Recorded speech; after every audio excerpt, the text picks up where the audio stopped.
મારા હાસ્ય પ્રિય શ્રોતાઓને વસંત પરેશના હાસ્યસભર નમસ્કાર. હાસ્ય એ આત્માનું સંગીત છે. હાસ્ય એ પહાડ પરથી પડતું ઝરણું છે. હાસ્ય એ શરીરના યંત્રનું તેલ છે. એક સામાન્ય વાત કરું કે મીઠું ખારું છે છતાં પણ તેને મીઠું શા માટે કહેવામાં આવે છે? એની પાછળ એક સત્ય કારણ એ છે કે મીઠાનો પિતા સાગર છે અને સાગર ખૂબ જ મોટો છે. મોટા માણસના દીકરા ખરાબ હોય છતાં એને હારા કહેવા પડે છે. એટલે મીઠું છે છતાં મીઠું ખારું છે છતાં એને મીઠું કહેવું પડે છે, કારણ કે મોટા માણસનો દીકરો છે. આ સંસારમાં નથી સુખ કે દુઃખ, જેવી મનની સ્થિતિ એવું દેખાય મુખ. કાર્યક્રમની શરૂઆત આ મુખની વાત આવી એટલે મારે તો એક જ આવે, ધીરુ ધરમસિંહ. કારણ કે એનું મોઢું જુઓ તમે ગોટો જ વરી જાવ કહું છું. 3 અદ્ભુત સફળતા પછી એક ચોથી કેસેટ આજે ધીરુની, એમાં ધીરુ હમણાં મારે ઘેરે આવ્યું. હું તો શાંતિથી બેઠેલો, ત્યાં તો આવ્યો, મને કે છો વસંતભાઈ, હમણાં મંદી લાગે છે પ્રોગ્રામમાં આવ. કીધું ભાઈ કાંઈ મંદી નથી, હાઈ ક્લાસ છે. તો શું આમ થબલો ચડાવીને બેઠા છો? કીધું ભાઈ રવિવાર છે તે ફ્રેશ થાઉં છું. તમે પણ જબજો છો, આવી રીતે કઈ ફ્રેશ થવાતું હશે? ફ્રેશ થાવ તો હાલો મારે ભેગા. મેં કીધું ક્યાં? મને કે શાક લેવા. શાક લેવા હું ના આવું, તઈ તો વાત છે, હું આજ ફ્રેશ થવાનું ત્યાં હતું. હવે તમે સવારમાં શાક બકાલામાં ન લેવું હોય ને એ બધા ચૂથા ચૂથ કરતા હોય છે.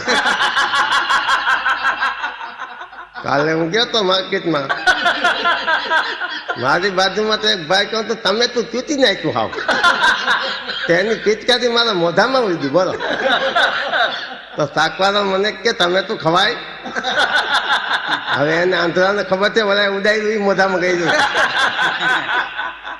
એટલે ફ્રેશ થવું હોય તો હું આવું. એટલે મેં કીધું એ ક્યાંય આવવું નથી મારે. મેં કીધું શું આવ્યું સવારના પોરમાં એ વાત કર. હા, હવે તમે મુદ્દાની વાત કરું તો જો, હવે તમારે મારી એક વાત સાંભળવાની છે. તમને ખાસ કહી દઉં છું કે તમે જેમ ઉદાસ છો ને એમ ઘણા દિવસથી હું ઘરે એકલો ઉદાસ હતો. અમે પ્રોગ્રામમાં હતા ને એટલે મને બહુ દુઃખ હતું કે કેદી આવે ને હું ઉભરો ચાલવું એની પાસે. કીધું ભાઈ શેનો ઉભરો નો? ના, સાંભળો સાંભળો, હું અત્યારે ભલે આનંદમાં તમને દેખાઉં પણ અંદરથી બહુ દુઃખી છું. વળી શું છે? મેં કીધું મને બહુ ચિંતા છે વસંતભાઈ. હું એટલો વિચારે ચડી ગયો છું આજ કેટલા દિવસ થયા, કારણ કે બધા એક દિવસ મરવાનું છે તો નક્કી છે. મેં કીધું સવારમાં તું આવી મરવાની ને એવી વાત ક્યાં ઘરમાં લઈને આવી? એમ નહીં વસંતભાઈ, કોઈ અમર પત્ર લઈને નથી આવ્યો. મેં કીધું બરાબર છે, તો જગ આખું જાણે છે. હું તમને એ જ કહેવા આવ્યો છું. મને ચિંતા એ કોરી કાંઈ છે કે આ બધા મરી જશે, સૌથી છેલ્લે રહેશે ને એને બાળશે કોણ?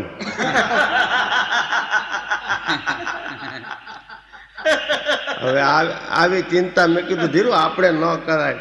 તો વસંતભાઈ તો માથે આવે ને તે કરવી પડે. હવે આને ક્યાં આમાં માથે કઈ આવે એવું છે? મેં કીધું ધીરુ તો હવે બધી ચિંતા મૂકી દે. હવે તમે આવી ગયા છો તો આમ મને કઈ ચિંતા નથી. હવે તમે બારગામ કાર્યક્રમમાં જાઓ તો મને કેતા દાદા હાવ એકલો પડી જાઉં છું. એટલે મેં કીધું હવે તારે ફ્રેશ થવું છે ને હાચી. આજે રાતે મેં કીધું ચાંદી બજારમાં સભા છે, ભેગો આવજે. તમે જો તેજી જ આવતા હું પછી મને જ્યાં ત્યાં મૂકી દો છો ને તો હું ઘૂમરે ચડી જાઉં છું.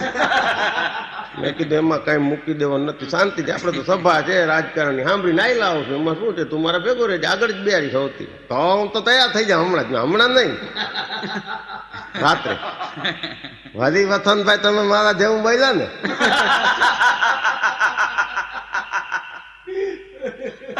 એ 8 વાગે આવ્યો હોય તો તૈયાર થઈને મારા ઘરે. એટલે ચાલો મને કે વસંતભાઈ જો જાય ડ્રેસ ચાલશે ને તમારે ભાગ્યો?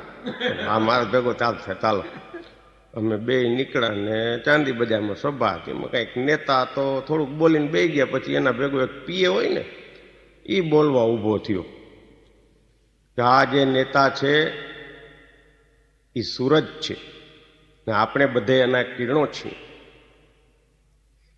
નેતા છે એ સમુદ્ર છે ને આપણે એની લહેર છીએ. નેતા છે એ ફૂલ છે ને આપણે એની સુગંધ છીએ. આટલું હજી તો બોલ્યો ને ત્યાં ધીરુ ઉભો થયો. વસંતભાઈ જાઉં છું, હવે હદ કહી દે આને. મેં કીધું ધીરુ આપણે નાના શું ના જવાય યાર, તમે તો ગજબ ના છો યાર, આટલું બધું કહી દે ને આપણે કઈ ન કહી. એમ કરીને ચડી ગયો સ્ટેજ ઉપર. તો શું ભાઈલા તું કઈ ન માંડો તો સમુદ્ર છે ને લહેર છે ને શું મને વાત કરનારી યારે હમણાં બોલ્યો હતો ને, બોલ ફરીથી બોલ. સમુદ્ર છે ને લહેર છે ને સૂરજ છે ને આપણે કિરણ છીએ ને ફૂલ છે ને આપણે સુગંધ છીએ ને. ઈ તો પીવું છે, તું ચમતો છો.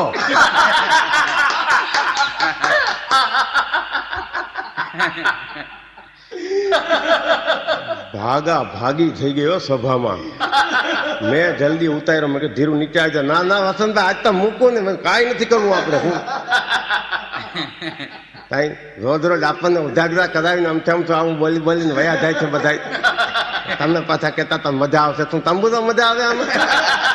હાલો હાલો એટલે એમ કઈ બીજા બધાને 5 જણ ઉપાય હાલો બધા. એ માન અમે સભામાંથી ઘર ભેગા થયા. રસ્તામાં મને વાત કરતો જતો હતો બિચારો. મને કે વસંતભાઈ ઘરમાં સાચી વાત હું કરી નથી શકતો. મેં કીધું શું થયું વળી? કે હમણાં મેં ક્યાંક સાંભળ્યું હતું કે પૈસો બોલે છે. તો મેં બધી ઘરમાં વાત કરી કે પૈસો બોલે છે. તો કાલે હું બહાર જતો હતો ને તો મારા વાઈફ કહે કે મને 500 રૂપિયા દેતા જાજો. મેં કીધું 500 રૂપિયા ને શું કરવા છે? તો કે તમે નહોતા કહેતા કે પૈસો બોલે છે? તો તમે બાઈને જાઓ ને તો હું એની વાત કરી શકું ને.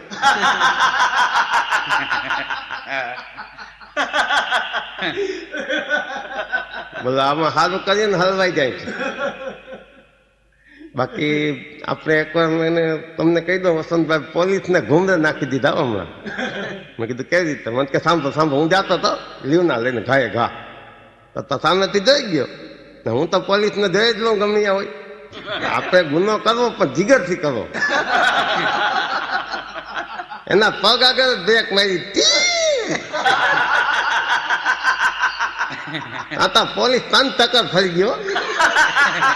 કારણ કે એને મોટા મોટા ખટારા જોયા હશે આવતા. પણ હું તો એવી રીતે આવતો હતો કે એને થયું કે શું થશે આમ. મને ક્યાંક સાઈડમાં ઉભા રહી જાઓ. મેં કીધું હું તમને એ કહેવા ઉભો છું કે તમે સાઈડમાં ઉભા રહેતા જાઓ. આટલા ટ્રાફિકમાં વચ્ચે વચ્ચે ઉભા છો. મેં કીધું ધીરુ પોલીસ તો વચ્ચે જ ઉભા રહી. કઈ એમ નહીં પણ વસંતભાઈ ક્યાંયથી ગાડી નીકળી ન શકે એવી રીતે ઉભો હતો.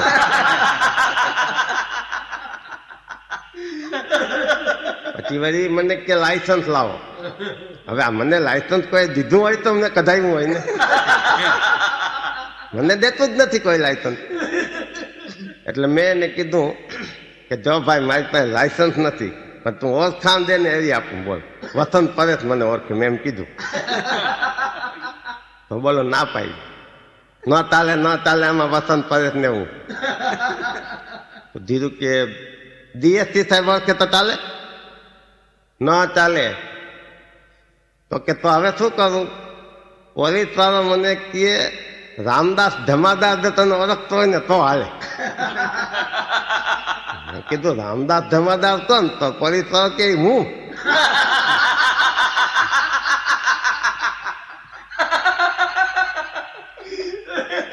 તમે ત્યાં સમજાવજો 100 રૂપિયા લીધા મારી પાસેથી. તો તમને મિત્ર હોય ને પાછા દે તો 50 તમે રાખજો, 50 મને દેજો.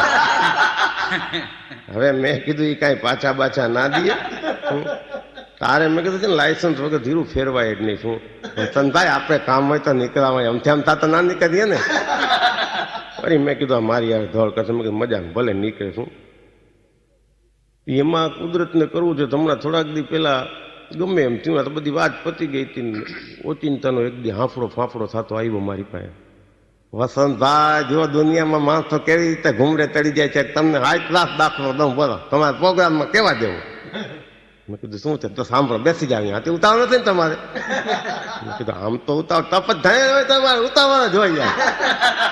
કોક દી તો માણસને શાંતિ હોય ને જીવનમાં,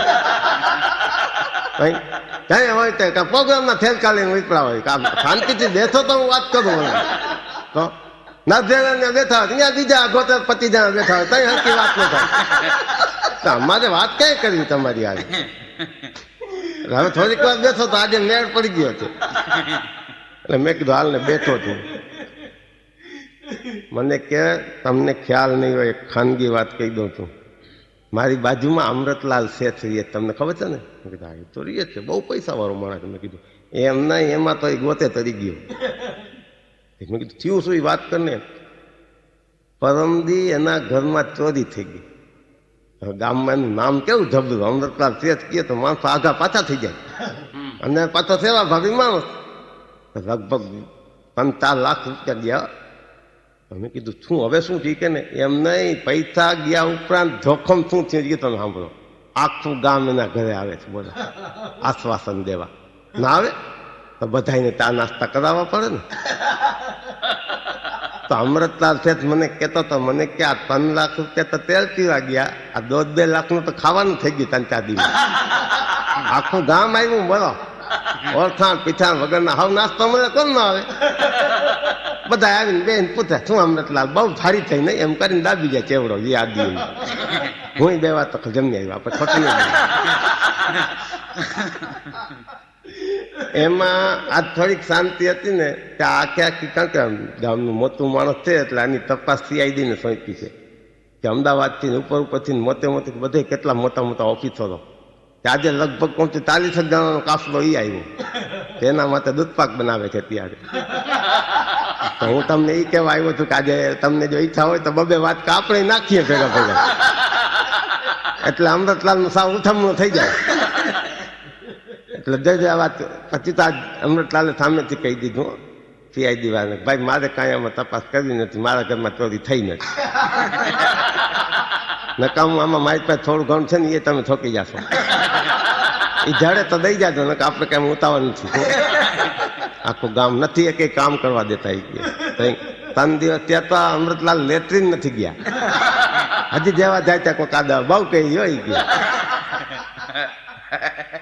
એટલે એની તબિયત બગડી ગઈ. આવું થઈ જાય, આ માણસ કારણ વગરનો હલવાઈ ગયો કહેવાય. હવે મેં તો નક્કી જ કહ્યું મારી આ ચોરી થાય ને આપણે કોઈને જાણ જ ન કરવી. ઠીક, હવે મેં તારા ઘરમાંથી લઈએ શું જાય તું જાણ કરશું? એમ નહીં, પણ સજાગ રહેવું સારું. અમૃતલાલ ઉપરથી ધડો રહેવા જેવો છે.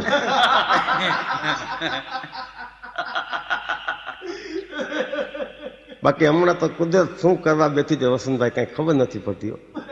મેં કીધું કેમ? બોલો, નિંદરમાં સપના આવે એ કોઈ દી હાથા પડે? તમારા મારે તો નિંદરના સપના થાતા પડવા માંડ્યા. બોલો, એ તો ધીરું ગજબ કહેવાય. ગજબ શું યાર, તમે કયો એવા સગન ખાઈને કહું છું. બોલો, કુળદેવીના સમ ખાઈને કહું છું. પરમદી સપનું આવ્યું મને નિંદનમાં કે મારો બાપ મને મારે છે. બોલો, આવા સપના કોઈ દી આવે? હાથું પેલું હું જાય ગયો ને તો મારો બાપ મારતો જ તો. બોલો, લતું મારતો તો 9 વાગ્યા સુધી હુતા દઈએ છે. ના થયું મારે નિંદર આવતી હોય તો પોતે સુતો હોય 12:30 સુધી.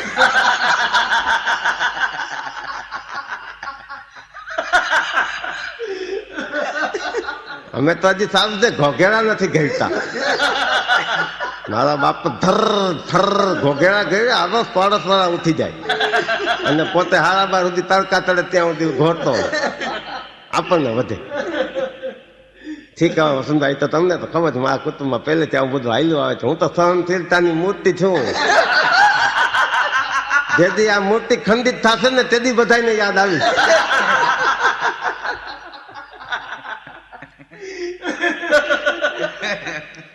હવે તમારે અત્યારે ઉતાવળ તો જાઓ, કે આમ કઈ ચિંતા જેવું નથી. પણ એક તમને ખાનગી વાત કહી દઉં, હું દુઃખી બહુ છું ઘરમાં.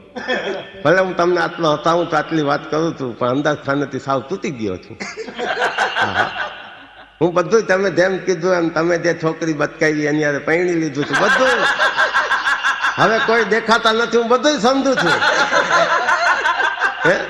હા, બધાને ઓળખું તો કિરીટ પંડ્યા ને, નરસિંહરામ ને, ઓલો હસ્તુ ભધિયાણી બધા ભેગા થઈને મારો તે કુડતલો બોલાવી દીધો છે.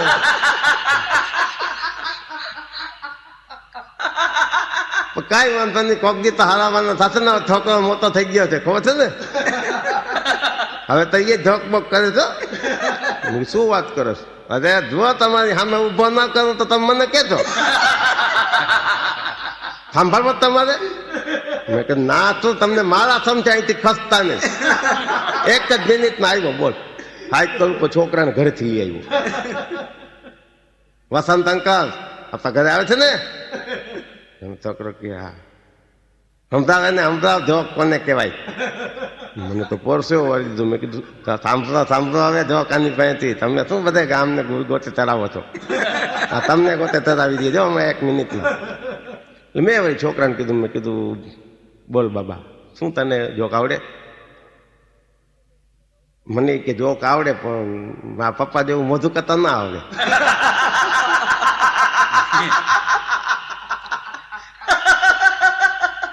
મેં કીધું કાંઈ નહીં, એમ દાંત બાયણે ન કાઢ એમને એમને કે.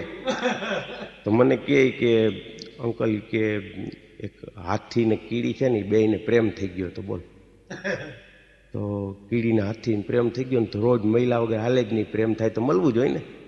થાય તો બરાબર મળવું જોઈએ. તો બોલ, બેયને મહિલા વગર હાલે જ નહીં. તો એમાં એક દી છે ને, હાથીએ કીડીને કીધું આવીને કે કીડી હવે હું તને મળવા નહીં આવું. તો કે કેમ? કીડી કે હાથી કે મારા બાપુજીને ખબર પડી ગઈ છે કે આપણે બે પ્રેમમાં છે. ત્યાં આટલી વાત હાલતી હતી ને, ત્યાં તો હાથીનો બાપ આવતો હતો. તો કીડી જોઈ ગઈ. તો કીડીએ તરત હાથીને કીધું કે તારો બાપ આવે છે, મારી વાહે હંતાઈ જા. જયો વસંતભાઈ, તમારા દગડા ઉડાડી દીધા. હજી તાર નાનકડો છે એટલે કીડીની એવી વાતો કરે છે. મોટો થવા દો, મકોડા ફેંગોડી નાખે. માન બધી એની વાતો સાંભળી.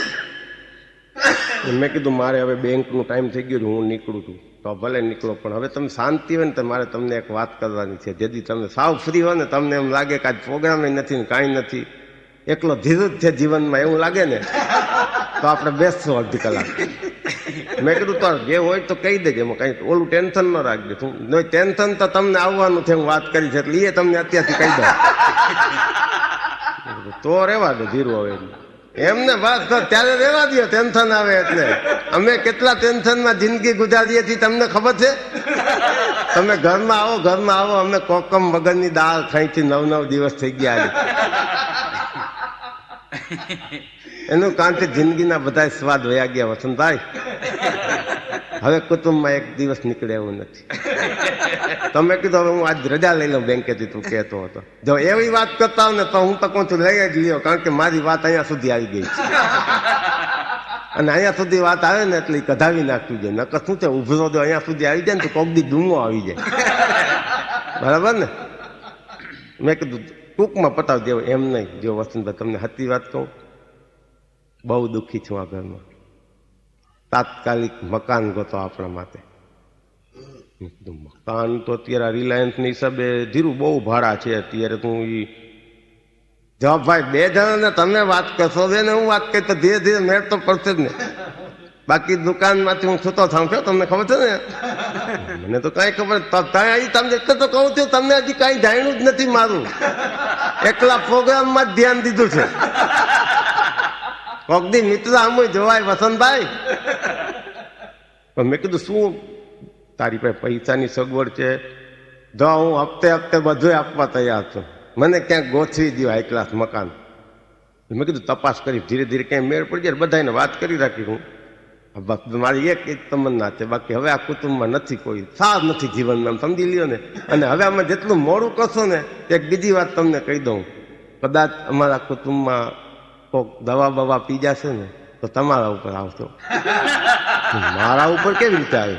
એટલે તમને કહું છું, જેટલું બને એટલું ઝડપથી મારા માટે નોખી વ્યવસ્થા કરજો, નકર એકાદ ધણો ગયો છે કોક. હવે જાઓ તમે બેંકે. હવે મેં કીધું શું તંબુરો બેંકે જાય? મારું તો માથું હટી ગયું. મેં કીધું આ દવા એ પી જાય ને આવે આપણા ઉપર. મને તો પરસેવો વળી ગયો. બેંકે હરખું બેઠો નહીં, થોડીક વાર બેહીને નીકળી ગયો તરત પાછો ઘરે. મને ચેન ન પડે ક્યાંય. મારા વાઈફ કે શું છે? મેં કીધું ધીરુનું કંઈક આવી પોઝિશન છે ને દવા પી જવાનું કહે છે ને કદાચ આપણા નામ આવે. મારા વાઈફ કે હું તમને કહેતી હતી દાંતિયાને ઘરમાં ઘાલો જ માં. હવે આમ તેમ તો આ ટેન્શન નાખ્યું ને આપણા માથે કે હવે ગોતો જ આવે ને આટલું મકાની કે આમ બિચારો ભલો છે એ કે તો ક્યાંક વાત કરો એ કે. બે ત્રણ જણાને વાત કરી તો કિરીટ પંડ્યાએ વળી કીધું કે હાઉસિંગ બોર્ડનું છે ને એમાં એને 1 રૂમ કિચન મળી જાય તો એનું કામ થઈ જાય, એમાં 200 રૂપિયાનો હપ્તો છે ને એ ફોર્મ બોમે લઈ આવ્યો છે, જો ભરાવી દો કે તમે લાવ ને ભાઈ કામ થઈ જાય તો હું ફોર્મ લઈને ધીરુ પાસે ગયો. મેં કીધું આ હાઉસિંગ બોર્ડમાં મેળ પડી જાય તારા જો આને કહેવાય મિત્ર. આખા ઘરના ફર્યો ફોર્મ લઈને, બેક વાત એના બાપને અડાવ્યું. આમ ધામ મિત્ર આમ ઉભો છે છાતી કાઢીને અને તે ગઈઢા મારી પાસે ભાગ માગસ. હવે ગધે હું તારી સામે કેમ ઊભું છું? હવે મારામાં જીવ આવ્યો. એની વહુને કે સામાન બાંધ. મેં ફોર્મ તો ખરો, સામાન ક્યાં છે? હજી તો વાર છે, ખાલી ફોર્મ જ છે. એમ નહીં પણ ફોર્મ ભરશે કોણ? બધું તારે ભરવાનું. ભાઈ એ મને ના ફાવે ભરવાનું, બધું તમે ભરી દો, હું ખાલી સહી કરી દઉં. એટલે મેં બધું ફોર્મ ભરી દીધું એટલે એને સહી કરી દીધી. ત્યાં તેનો બાપ આવ્યો એ કે આ બધું શું હાલે છે? કાંઈ નહીં, આ હાઉસિંગ બોર્ડનું મકાન ધીરુને લઈ દઉં છું. એનો બાપ કે હપ્તા કોણ ભરશે? ધીરુએ કીધું હું ભરીશ. ઝાડ છે ઝાડ એના બાપનું. એનો બાપ એની જેમ બોલવા માંડ્યો. ધીરુ આવ્યો રસોડો, કોણ મારા તારા પાડે છે? મેં કીધું તારા બાપુજી કહે છે કે આના હપ્તા કોણ ભરશે? કેમ હપ્તા કોણ ભરશે? તને કીધું મેં તું ભરજે એમ? અત્યાર સુધી તે તારા ખિસ્સા ભૈરા સિવાય કઈ કર્યું છે? શું ભર્યું તે મને કે ને ભાઈ તને ઓયડામાં નકામું ક્યાંક ઝપાઝપીમાં લાગી જશે તમે તો. ગધવો છે ને વસંતભાઈ, તે મેં તમને વાત કરી હતી, આને પેરાલિસિસ થઈ ગયો છે. લાગે છે તમને થયો હોય એવું? હજી આ કોકને કરી નાખે એવો છે પેરાલિસિસ. તો અડધું આખું અંગ ખોટું થઈ ગયું છે. પૂછા ડાબી બાજુની આંખ દગતી જ નથી. હા હા, ગયા હોય તે ખુલ્લી જોઈ આપણને એમ થાય આંધણ આંધી દઈ. કાયમ ખુલ્લી આંખ રાખીને બેઠો હોય તો બધા એવા જ ડાઉટ જાય ને. તો ખૂતો હોય તો એક બંધ એક ખુલ્લી, બીજાને બીજા ડાઉટ જાય. અમારા ઘરે મહેમાન નથી આવતા કોઈ, આવે તાને આમ જોઈએ એટલે કે ખરાબ નજર નો લાગે.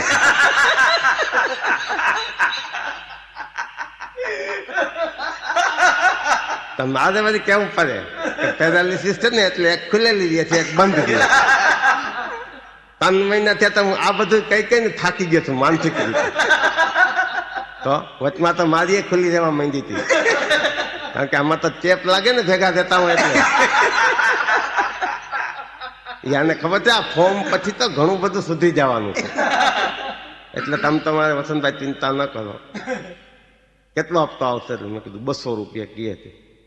ભલે હું ગમે એટલી મહેનત કરીશ, ગમે એ કરીશ, પણ તમને જો હાઉસિંગ બોર્ડ દ્વારા ઓળખતા હોય તો કહી દો કે 200 રૂપિયાનો હપ્તો છે ને એના જો હપ્તા કરી દઈએ ને. મેં કીધું ધીરુ હવે એના થોડા એ હપ્તા જ છે, એના હપ્તા ન હોય કાંઈ તો તમને જેમ કે મને પણ ગોઠવી નાખજો. એટલે મેં કીધું આ કબીર આશ્રમની પછવાડે આ દૂર જવું પડશે, ગમે ત્યાં જવું પડે, આનાથી દૂર જવું ને એ તો જિંદગીનો લાવો છે. એના બાપે દરવાજો પછાડ મારી આંગળી આવી જાત માલિકો વયો ગયો એના હોયડામાં. હું પછી મારી રીતે બેંકે વયો ગઈ, સહી બઈ લઈને આન તેન બધી વાત પૂરી થઈ ગઈ હતી ને એ ફોર્મે ભરાઈ ગયું. 3-4 મહિના લાગશે કે કાંઈ વાંધો નહીં. એટલે મેં કીધું ધીરું 3-4 મહિના માટે શાંતિ, 3-4 મહિના સહન કરી લે. અરે વસંતભાઈ આટલી જિંદગી સહન કરી તો તારને નહીં કરી શકું?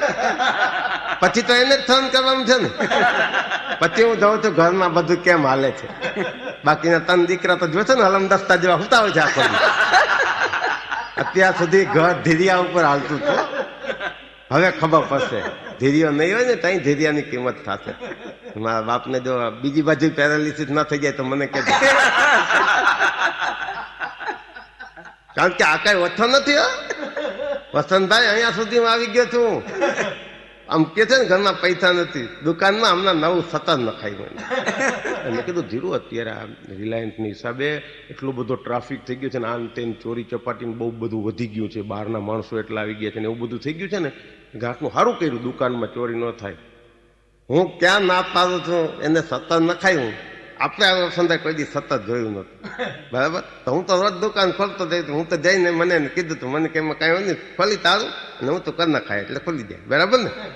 તો મેં ખોલ્યું, હું તો કહ્યું તો ઉપર વહી ગયું.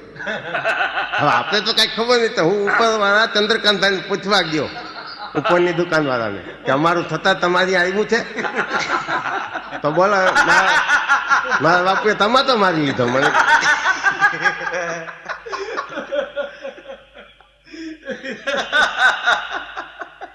પાછા ચંદ્રકાંત ને કેવા ગયો મારા બાપ, બુદ્ધિ વગરનો છે. બરાબર, વહેલી ઉઠીને દુકાન ઉગાડીએ એટલે આપણે બુદ્ધિ વગરના. અને આ બધા કુંભકર્ણ ના દીકરા બધા હુતા હોય આખો દી, એને હાલા લાગે છે, તો ભલે રહેતો હોય એના ભેગો.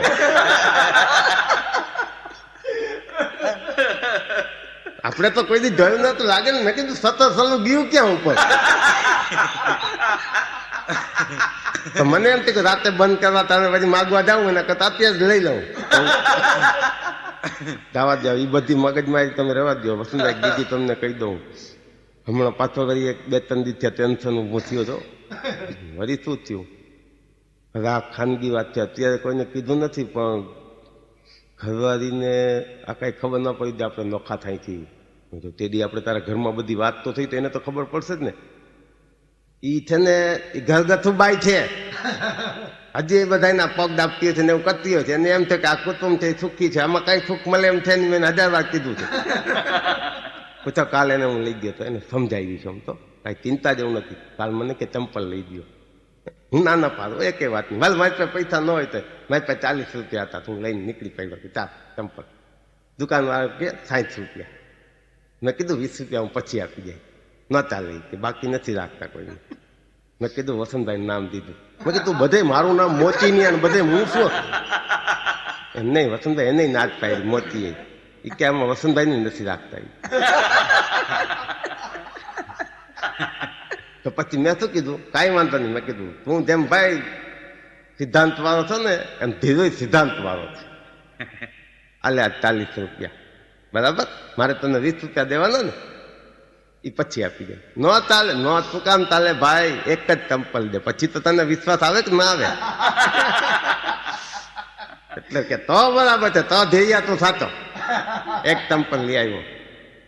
હવે એને મામાને ખબર છે આપણે એક જ જોઈ છીએ, ઘરેથી તો લંગડા છે, બીજામાં ક્યાં પહેરે જ છે. હવે ના દઉં 20 રૂપિયા, મારે રાખતો હોય કઈ બાને પહેરાવે. આ દુનિયાનો આ સિદ્ધાંત છે, નિયમ છે. એને તો આખી રાત નીંદર જ નહીં આવે, ધૈર્ય કેદી આવે કેદી આવે. આપણે વહેલે જોડે જરૂર જ ના પડે બીજા ચંપલ, આપણે જાય તો કામ. એટલે હું બને ત્યાં સુધી હું કોઈને દેખાતો નથી. આવું બધું છે. એટલે મારે હું શું છે, નોખી એને કરી દેવી છે. પછી તમે જો આમ અમે 2 જણા એવી જિંદગી જીવતા શું કે દુનિયા જોશે. મારી જિંદગીના 5-10 વર્ષ જો તમારે વધારવા હોય ને, તો જેટલો બને એટલો મને જલ્દી નોખો કરી નાખવા ઘરમાંથી. અને જરૂર પડે ને તમારા વાઈફને સમજાવજો. મેં કીધું હું મારીથી પૂરતી કોશિશ કરીશું, પણ જ્યાં સુધી કુટુંબમાં ભેગો રહે ને. કુટુંબ ના બોલો તમે યાર, કુટુંબ કોને? તમે વળી પાછી એક ને એક વાત લઈને બેઠા છો ને, કુટુંબ કોને કહેવાય હું કહીશ તમને, સમય આવશે ને તેદી. બાકી કુટુંબ બધું ઠીક. હવે બાકી એક વાત ધીરુની વચ્ચે ખાનગી છે એ કહી દઉં. દિમાગ બધે બહુ લગાડે. હું તો અવારનવાર કેસેટમાં એનું કહું છું કે હમણાં એની કાકાની દીકરીના લગ્ન હતા. મારી પાસે આવ્યો, મને કે વસંતભાઈ કાકાની દીકરીના લગ્ન છે, પણ કામ બધું આપણે ઉપાડી લીધું. ઘરમાં ભલે આપણું માન હોય અપમાન હોય ગમે, પણ પ્રસંગ તારે હું કોઈ દી પાછો ન પડું. જો આ બધા બોર્ડ આપણે લગાડ્યા છે. મેં છે ના બોર્ડ આમંત્રિત માટે પૂછા મારે, પણ મહેમાનોને તકલીફ ના પડી ગઈ. 501, 251, 101, 51, 11 રૂપિયા. મેં કીધું આ તો મને કે જે પ્રમાણનો વધાવો એને અહીંયાથી જવાનું. એટલે તું ગોતો ન થાય. આમાં મોંઘવારી એટલી છે ને મરી દે મારા દીકરા. 501 વાળાને વીઆઈપી ટ્રીટમેન્ટ, છોકરીઓ પીરસતી હોય. મેં કીધું 11 રૂપિયા સરબતની કોથી ભરી રાખી હાથે જ પીને નીકળી જાય.